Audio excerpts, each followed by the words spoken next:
It is a pleasure and thank you for joining us. This is the Coffee Court where we ask the critical questions and fundamentally questions that matter. And this time around we'll be digesting matters of summits that Uganda as a country has been signing with quite a number of them.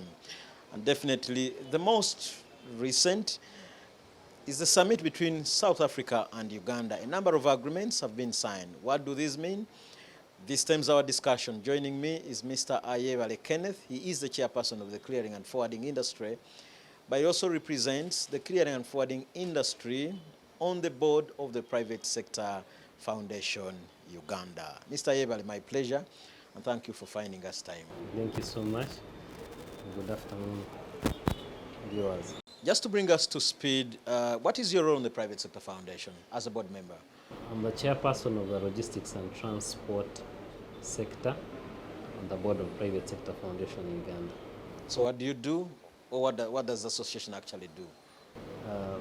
Private sector is a foundation that represents all private sector businesses, that is non-government businesses in Uganda. We play roles of advocacy for favorable conditions of trade, all doing business in Uganda. So we discussed the significance of such summits to Uganda. First and foremost, why would the country enter into such bilateral and important summits like these? Well, a summit basically, if you look at the definition of a summit is where heads of states, all heads of companies, all the industries meet so that they can maintain diplomatic relations, business relations, all that category of relations that they need to maintain to have a continuous relationship moving. Now with business summits like the summit that is in South Africa right now, it is both a diplomatic summit and a business summit where you have private sector players in that summit, you're exhibiting goods from the private sector, you're also maintaining the diplomatic relations between the two governments of South Africa and the government of Uganda. So basically, the whole point of the summit is to first of all maintain the relationships and also show what they have that is better than us, and that's showing them what we have, and also helping them to understand, to have a brief on Uganda, and them helping us to have a brief in South Africa. Okay. And just for the public consumption, this is not the first summit that Uganda has entered into. There are several others and many more still coming on board. Just to be specific, South Africa and Uganda. Why South Africa in particular? You see, after COVID, you realize that most countries are into summits. They want to trade what they have. A country cannot be an independent like an island. So every country is looking at exhibiting what they can do so that they can share what they have and get what they do not have. Now, the South African Business Summit. South Africa is a country that is more developed than us, Sure. but has a lot that needs from us. We also have a lot we need from them. It's a developing country, but it's not a developed country, it's a developing country, but at a level where Uganda is not. So are you saying South Africa is more developed than? Yeah, South Africa is more developed definitely than Uganda. If you look at their GDP and look at our GDP, South Africa is high, most especially because of their minerals. Because for them they have minerals and they are already getting out minerals from the ground, which we are still low. So South Africa is basically better than us a bit. However, if you look at how we are relating, we have things like food that they don't have, mostly in terms of fruits, because we are an agricultural country. 34% of our activities here, of our GDP's contribution is from agriculture. So is South We have yes, so is South Africa, but there are things they don't have that we have. Because we have Roland fruits that they have that we don't have. We also have highland fruits they have that we don't have. I was also looking at what they have in terms of cocoa. South Africa has less cocoa than we have. The coffee we have here, we can export still to South Africa. So there are a number of things we can exchange with South Africa that they can export and we can import from them. So who benefits more than the other, if we are to take a case study of South Africa and Uganda? The question of benefit is normally is a two-way. One, from South Africa we get investors. From South Africa we get investors, so also you can get imports in minerals and all that, imports in machinery. South Africa has a number of industries. Now in Uganda we take steel, foodstuffs like nuts, cashew nuts, G-nuts, ground nuts. There are a number of things we can take from here. Crafts, the craft industry here is growing, you can take crafts. So a number of things that we can export to them. However, when you talk about benefit, we both benefit. I cannot say one benefits more than the other. It depends on how lucrative we are. You know, we have what we call parasitic relationship. One is benefiting from the other, causing no harm, or it can be symbiotic, that both of you are benefiting from Both the other. of us will be benefiting, because if you look at the education sector in South Africa, it is developed. If we have our universities here partnering, having exchange programs with South Africa has a developed education system than us. So you'll find we are benefiting still in the service sector for the education system, through the education sector. So, but in this case, we are looking at, because it's been a business summit, that is our area of concentration. Education is business. We have a number of universities that are private here. Are they not in business? We have a number of industries here that are working on education materials. Are they not in business? So at the end of the day, you'll find that even the services are into the industry. Okay. Yeah, so it's a business, basically it's a business forum where all of us must benefit. South Africa has where it is better than us, we have where we are better than. So what are those areas where you think they are better than us as a country? Mostly minerals, the education, they're better than us. Industrialization, South Africa is better than us. So who needs more than the other? Both of us need each other. I can't say this needs more than the other, because it depends on in terms of what. We have a lot of food we can export to South Africa. Good enough with Uganda, our climate is good. We have 2 seasons and our production for food is good.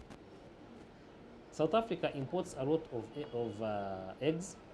South Africa imports a lot of milk, dairy products, which we have here.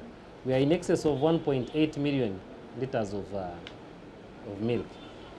So all these markets that we are visiting as summits are markets that are critical in importing our food, like maize and all that. So South Africa is not the only country we are aiming at, but a number of summits have been held in Congo, in Sudan, in Eritrea. The Eritreans were here, Turkey was here, we also went to Turkey. So a number of summits have been held. So looking at the basic benefit of these summits, it is partnerships between these countries, both diplomatically and business-wise. The private sector foundation has been very fundamental and central in this summit. And when I talk about the private sector foundation, I'm talking about the members that subscribe to the Apex body. And so how do these members benefit, especially from such summits, like the one of South Africa and Uganda? Diplomatic relations between South Africa and Uganda open a way to business. For example, they are now discussing on work permits and visas, entry visas. We've been having a problem of an entry visa. You can look for a South African visa for over a month. Why? Passports have to be taken somewhere, not in Uganda, to get a visa. And then the visas expire very fast. So they are looking at a way to open doors. The moment you can move, then you can trade. So private sector members will now look at opportunities in South Africa. What opportunities are there? What can we sell there and what can be sold here? That's mostly one of the things that we are looking at as private sector. Because with us, we look at business. What businesses can we do in South Africa? What businesses can South Africans do in Uganda? What partnerships can we have with South Africans, mostly in industrialization, where they can invest or where we can invest. One would be asking, why not concentrate on home summits, relationship, than getting to broader places like South Africa? Why can't we concentrate on formalizing businesses here in Uganda than getting that far? Uganda is limited. The play, if I can call it the ground that where we play in business here, is limited. So in South Africa, in South Africa or in Congo or elsewhere, we are looking at expanding markets. Okay. If you look at the population of South Africa and look at the population of Uganda, we are adding on and expanding on markets. We have excess in foods here. I've been telling you that we have 1.8 million liters excess of milk. So if South Africa is importing dairy products in 2022, you look at about 183 million worth milk products. So if we have excess here, this milk will be going to South Africa. So we're looking at expanding markets. Basically, that is why one of the uses of summits. So we are expanding, broadening the markets that we trade with. Yeah. So looking at it from the clearing and forwarding perspective, what is its implication, especially to the sector that you proudly lead? Every time you talk about exports and imports, you're talking about clearing and forwarding industry. I thought it's Transport about and cargo. logistics. It's just about cargo. No. Of course, when you talk about trade, you're moving cargo in and out. So it's clearing. When you're moving cargo in and out, it's transport. So transport and logistics, freight forwarding, clearing and forwarding, all these are in between trade. So in fact, the backbone of trade is the logistics industry. Okay. Yeah. Does this have any lessons to put before us as members that subscribe to the East African community? Yes, one of the lessons of before I even look at the lessons, I want you to look at Africa coming as one, borderless. So if South Africa has a route whereby we are trading with them directly, they are not only expanding their market to Uganda alone, they are coming to East Africa as a whole. If you look at the geographical position of Uganda, we act as a central logistics hub for most of the countries. We are bordering Rwanda, we are bordering Congo, we are bordering South Sudan, Kenya, and Tanzania. So we are a central distribution hub. So South Africa benefits a large market too when they deal with Uganda. By dealing with Uganda, you're dealing with Congo, you're dealing with Rwanda, you're dealing with Sudan, South Sudan, and Kenya and Tanzania, looking at our geographical position. So East Africa, as a bloc, is expanding its market to an entry of South Africa into the East African community, an entry into the East African trade. If we deal with East Africa, with South Africa, South Africa is dealing with the whole of East Africa. A number of agreements have been reached, especially between the two heads of state, President Yoweri Kaguta Museveni and Ramaphosa, actually, of South Africa. What do these ties as well mean? The ties open, they are an opening entry to trade, they are an opening entry to diplomatic relations that we had with South Africa. Of course, South Africa and Uganda have a long history. If you remember in the apartheid time, South Africa was training its soldiers here. There are a number of things we've been exchanging with South Africa. But strengthening these ties helps us to also more go with trade and business.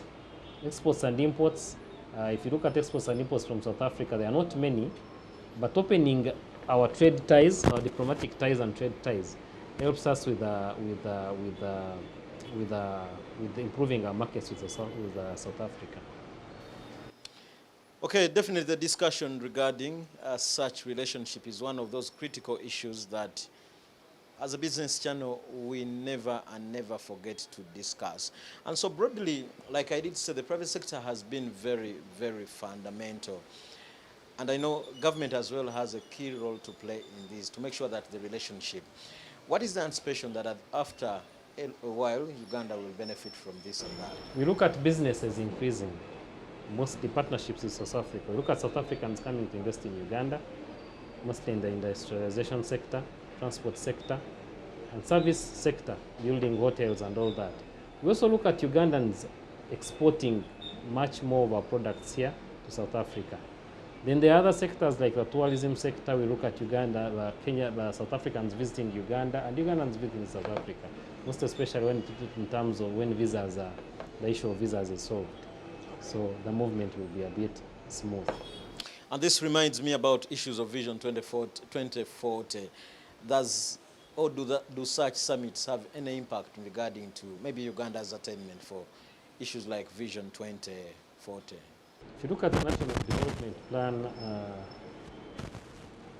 NDP3? NDP3, one of the key factors that is hinted on is expanding markets. So business summits are into expanding markets. So creating these trade ties, these diplomatic ties, is expanding markets. Creating these relationships with different countries helps us to expand the markets. And therefore, the development of these markets will help us to export more and also help us to have our tax bill controlled, because we now have a tax bill where our imports are more than our exports. And to me, it is a plus when we look at African countries more than even exporting to the West, because the conditions that we'll have in South Africa are not many. For example, one of the things that is being looked at is the standards. South Africa is looking at if they standardize goods in Uganda, they shouldn't again be standardized in South Africa.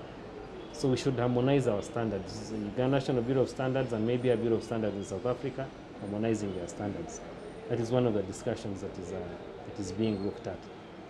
We have a history that we've signed many of these summits, but some have not yielded any results. What could be the contributing factor? One of the biggest challenges is having no follow-up action plan. We tend to go to these countries, but we never look at what is our niche in these countries. For example, when we went to Congo, by now we should be exporting a lot of food. Kinshasa alone has a population of 20 million people. One city, 20 million people. That means these people are eating, these people are using a lot of things. So what are we exporting there? What has failed us? The cost of logistics to Congo is still high. Same as the cost of logistics to South Africa, it is high. These relations that we are creating should be bringing in, should moderate between the transport and the logistics costs between South Africa and Uganda. And then what follows would be the trade. And what needs to be done to make sure that whatever that has been put on paper becomes a reality? Uganda needs to draw an action plan of what do we need in South Africa, what can we do in South Africa. Same as in all the countries that we've done summits in. We now need to start looking at action plans. What are we? What can we benefit? How do we start? How do our members start? How does the private sector start? The education, all sectors need to be looked at on how we can exchange and benefit from each other. And last but not least, which other countries do you think we need to come to such agreements like these? A number of them, most of the Asian countries. You see, when I talk about our niche being agriculture here, most of the Asian countries are arid countries. In most cases, these will need food. So to me, the target would be countries whereby we know that they are not agricultural countries and can import from us a lot of what we have. 24% of our contribution to the GDP is agriculture. Most of the employment is in agriculture. So I would look at countries that are arid. Most of the Asian countries need us more than we need them, mostly when it comes in terms of food. Would that be your parting shots? Would that be your final remark, Mr. Aye? Yes, my final remarks are that Uganda needs to do more of the summits with countries where we look at benefits, most especially in trade. Countries like Asian countries where they need food, countries like the Asian and Arab countries, most of these countries need food, need what we have most, need what we have in excess. And then internally, we need to organize our supply chain. To realize our supply chain, we are losing about 30% of all our production in agriculture because of lack of an organized internal supply chain. So if we organize this supply chain, then it grows our export capacity. And after growing our export capacity, then we can say we have what to provide to these countries. Mr. Ibali, thank you for finding time and speaking to us, especially on matters regarding South Africa and Uganda as a country. Definitely the discussion can continue on our social media platform. This is the Coffee Court, and this is where we ask those critical questions and especially questions that matter. My name is Fred Makubuya.